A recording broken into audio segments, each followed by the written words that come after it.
জগতে মানি ব্যক্তিকে আমরা সবাই সম্মান দিই, কিন্তু একজন ভিখারিকে কেউ সম্মান দেয়। মহাজন বললেন, ভিখারিকে যে তুমি সম্মান দিচ্ছ না ভিখারি বলে, সেই ভিখারি যদি ছদ্মবেশে আমার গোবিন্দ হয়ে থাকে, তাই অমানিকও মানদান করতে শেখো। বলা তো যায় না কার দেহে কে আছে। যাকে তুমি ঘৃণা করছো তার মধ্যে যদি আমার গোবিন্দ লুকিয়ে থাকেন ছদ্মবেশে। সবাইকে ভালোবাসো, বৈষ্ণব চরণদলি অঙ্গে মাখো, ভক্তকে বক্ষে জড়িয়ে ধরো। সাধু সঙ্গ ভক্ত সঙ্গ করতে করতে যেদিন প্রকৃত সাধুগুরু বৈষ্ণবের চরণ আশ্রয় হয়ে যাবে, সেদিন আমার গৌর গোবিন্দের কৃপা হয়ে যাবে। নিতাই গৌর হরি।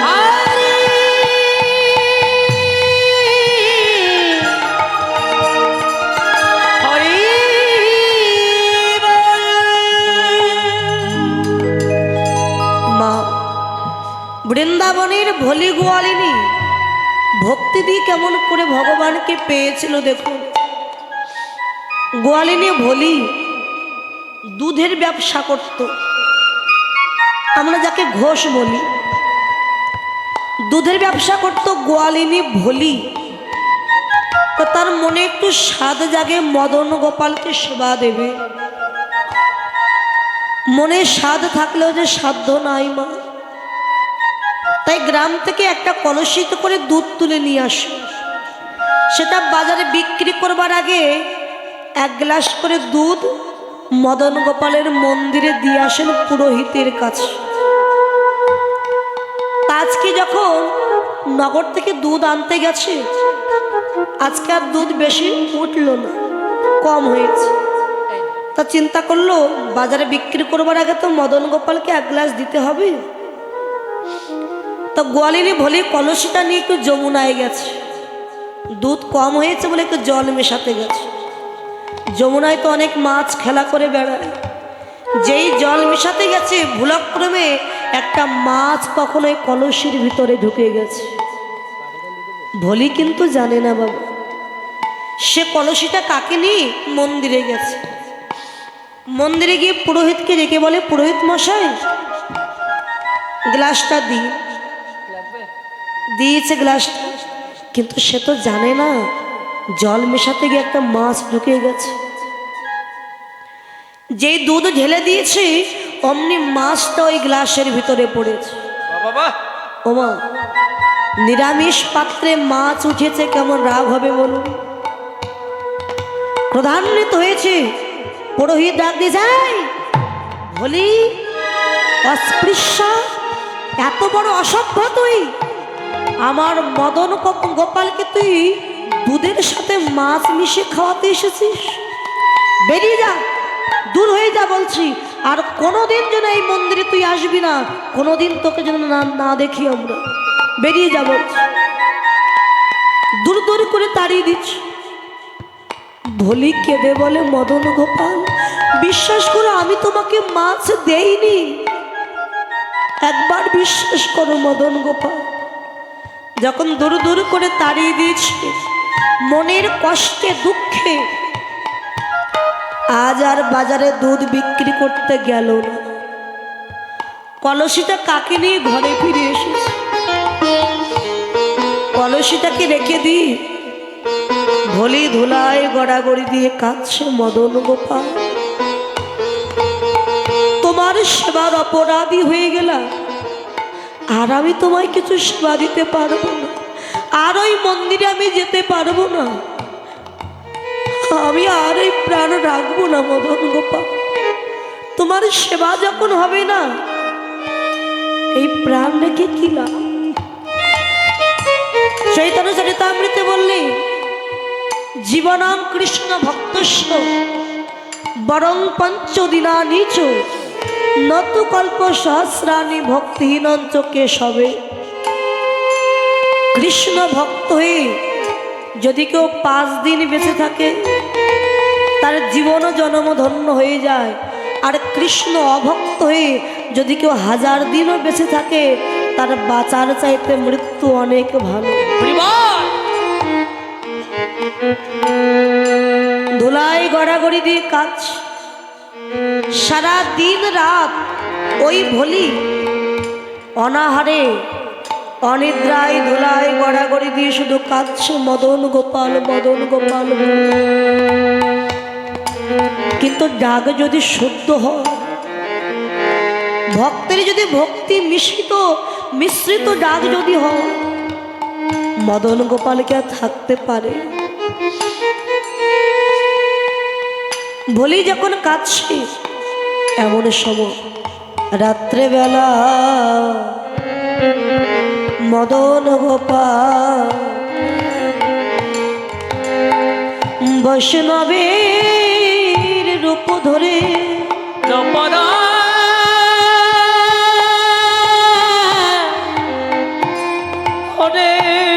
ভলির কাছে গিয়েছে।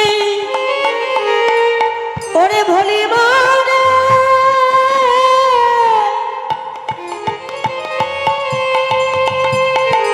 ভলি রে ভলি রে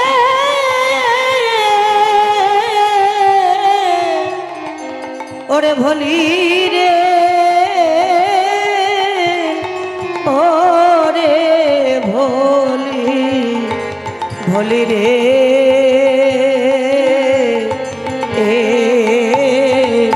ভলি রে ভলি মা, তুই কি আমায় ভুলে গেলি? যেই ভলি বলে ডাক দিয়েছে চমকে উঠেছে ভলি গোয়ালি। কে কে অমন করে আমায় ভলি বলে ডাক দিল? ছুটে এসে দেখে আর কেউ নয়, একজন সাধু বাবা যে দাঁড়িয়ে আছে। মা, তুই কি আমায় ভুলে গেছিস রে মা? কে বাবা তুমি? তুই আমাকে চিনবি না মা, কিন্তু আমি তোকে চিনি। জানিস মা, আজকে সারা দিন রাত আমি কিচ্ছু সেবা করি, তোর গৃহে এসেছি, আমাকে কিছু সেবা দিবি মা? বাবা, আমি তো দিন দরিদ্র কাঙালিনী ভিখারিনী, আমি তোমায় কি সেবা দেব বলো বাবা? আমার ঘরে যে কিছুই না, কিচ্ছু নাই তোর ঘরে? না বাবা, আছে, বিক্রি করিনি দুধ। আমার মদন গোপাল সেবা করিনি, তাই আমি আর বিক্রিও করি। সাধুরূপে মদন গোপাল বলে মা, তাহলে ওই দুগ্ধটুকু তুই আমায় দে না মা, আমি একটু সেবা করি, আমার যে বড় ক্ষুধা পেয়েছে। বলি বলে ওগো সাধু, তুমি সেবা করবে? সেবা করবে? হ্যাঁ রে মা, দে না মা, আমার যে বড় ক্ষুধা পেয়েছে। ভগবান মনে মনে বললেন, ওরে ভক্ত যদি খাওয়াই মরে তবে আমি খাই, আর ভক্ত না খাওয়ালে যে উপবাসে যায়। হরিবল হরিবল। একটি পাত্রে করে যখন দুগ্ধ এনে দিয়েছে, সাধুরূপে মদন গোপাল সেই দুগ্ধ সেবা করেছেন মনের আনন্দে। সেবা করে ভলিকে ডেকে বলে, মা অনেক রাত হয়ে গেছে, প্রচণ্ড শীত, আর আমি তো বৃদ্ধ হয়ে গেছি মা, আমি তো ভালো চলতে পারি না, চোখে ভালো দেখতেও পাই না মা। মা, তোর ঘরে আজকে একটু থাকার জায়গা করে দিবি? তোর ঘরে আজকে আমি একটু থাকি। বাবা, আমি তো কাঙালিনী, আমার ঘরে তো কাঁথা কম্বল কিছুই নাই, এই শীতের রাত্রে আমি কি দিয়ে তোমার শয়নের ব্যবস্থা করব? মা, কিছুই নাই তোর ঘরে? তাহলে এক কাজ কর, খড় বিছিয়ে দে, আমি খড়ের উপরে শয়ন করব। যে ভগবান নরম বিছানায় ঘুমান, আজকে ভক্তের জন্য সেই ভগবান খড়ের উপরে ঘুমিয়ে আছে। প্রচন্ড শীত তো বাবা, ওমা শীতে একদম এমন করে কোকর হয়ে ঘুমিয়ে আছে। শীত লাগছে, বৃদ্ধ মানুষ। মধ্যরাত্রে ভোলি গিয়ে দেখে এত শীতে ওই সাধু বাবা থরথর করে কাঁপছে। ভোলি দেখছে আমার ঘরে তো কাঁথা কম্বল কিছু নাই, তাহলে কি দিয়ে তার গায়ে ঢাকা দিয়ে দেব? তা ভোলির গায়ে একটা ছেঁড়া কাঁথা ছিল বাবা, শত ছিদ্র। সেই ছেঁড়া কাঁথাখানা মদন গোপালের অঙ্গে দিয়ে দিয়েছি। মদন গোপাল তিনি তো ঘুমাননি, তিনি দেখলেন আমার ভক্তের সম্বল ছিল ছেঁড়া কাঁথা। সেই ছেঁড়া কাঁথাটুকু আমার ভক্ত আমায় দান করে দিয়েছে, তার যে আর কিছু নয়। সে সব কিছু আমার চরণে দান করে দিয়েছে। সে যে বড় কাঙালিনী, অভাগিনী। মদন গোপালের গায়ে ছেঁড়া কাঁথাখানা দিয়ে ভোলি গিয়ে সেও ঘুমিয়ে পড়েছে। মদন গোপাল গিয়ে দেখে ভোলিও শীতে থরথর করে কাঁপছে আর ঘুমিয়ে আছে। মদন গোপাল যে ঝোলাটা নিয়ে গিয়েছিলেন কাঁধে করে, সাধুরূপে মদন গোপাল, সেই ঝোলার ভিতরে তার বহুমূল্য শাল চাদর ছিল। সেই শাল চাদরখানা ভোলির গায়ে দিয়ে দিয়ে ভোলির ছেঁড়া কাঁথাখানা নিয়ে মদন গোপাল চলে গেছে। সকালবেলা ভোলি গিয়ে দেখে সেই সাধু আর সেখানে না।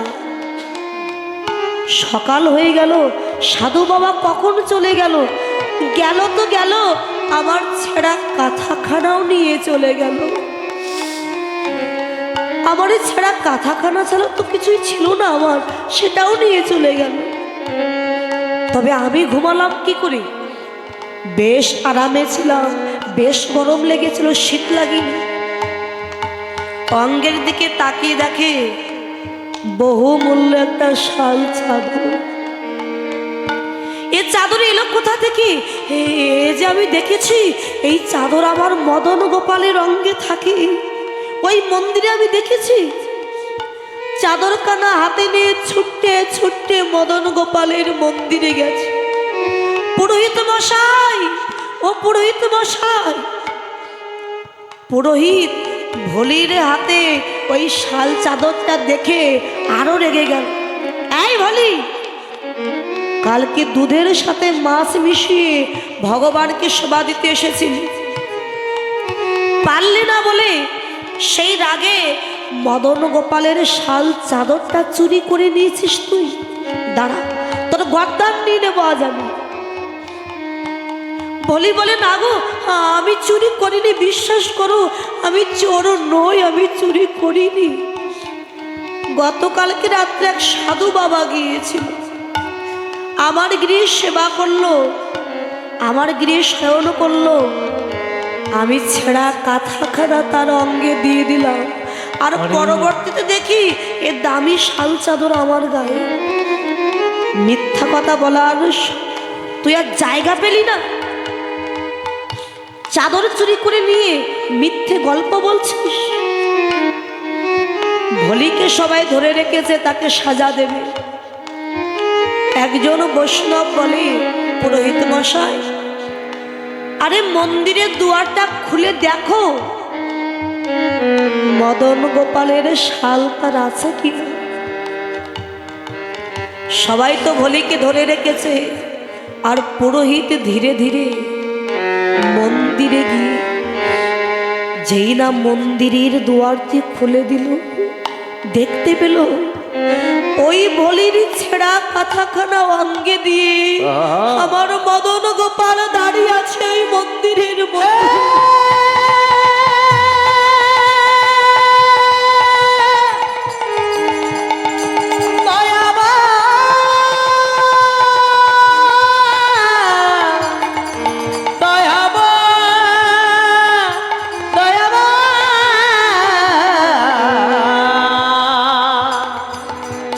গো দয়া পুরোহিত মদন গোপালের অঙ্গে ছেঁড়া কাঁথা দেখে আর বুঝতে বাকি থাকলো না, ছুটে গিয়ে আছাড় খেয়ে পড়েছে ভলির চরণে। ভলি, তুই আমায় ক্ষমা করে দে রে মা। ওরে এত বৎসর তপস্যা করছি, মদন গোপালকে ডাকছি, আমি কোনোদিন তোর দেখা পাইনি মদন গোপালে।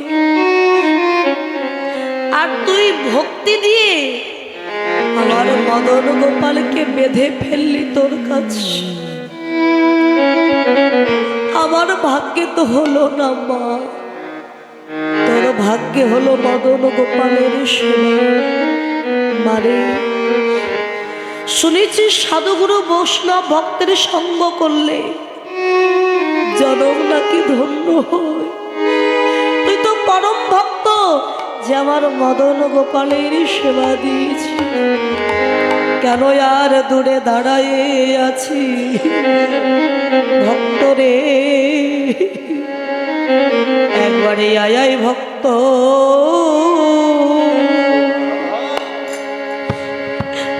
আমার হৃদয়ে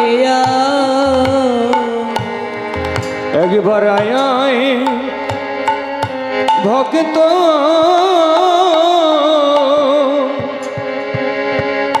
আমার হৃদয়ে একবার আয় ভক্ত,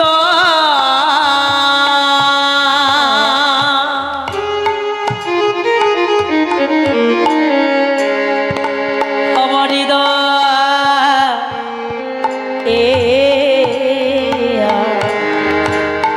ওরে আমার তাপিত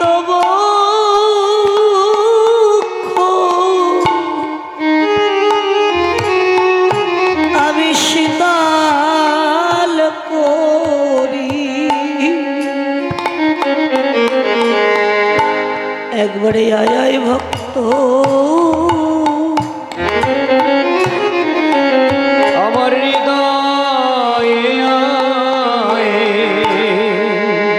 আমার তাপিত বক্ষ,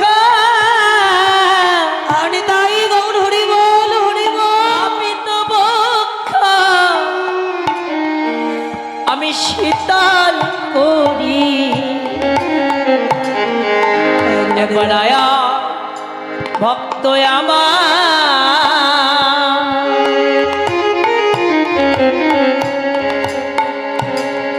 আমার হৃদয়ে। ওরে আমি কত জনমে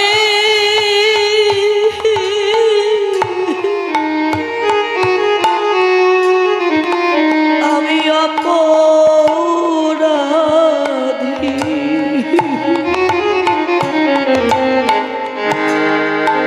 একবারে আয় ভক্ত,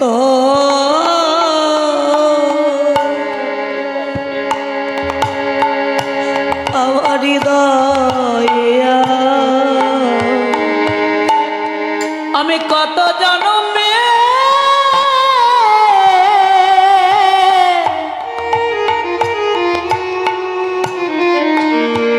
কত জনমে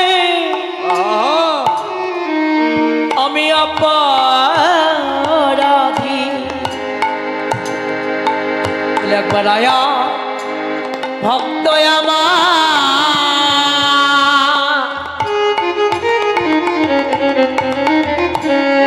আমার হৃদয়ে। আমার দিনে দিনে গোনা দি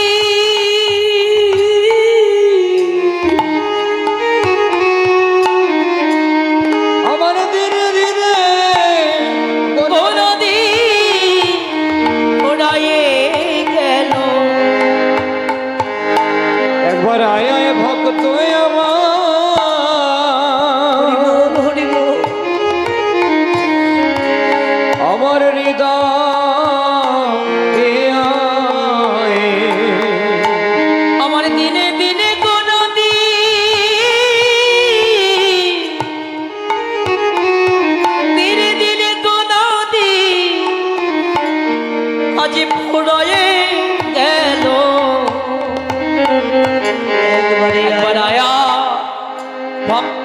আমার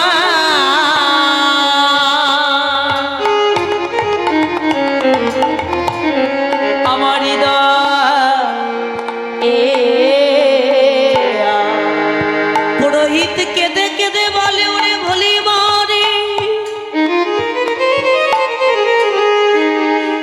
আমার ভাগ্যে তো হলো না আমার মদন গোপালের কৃপা,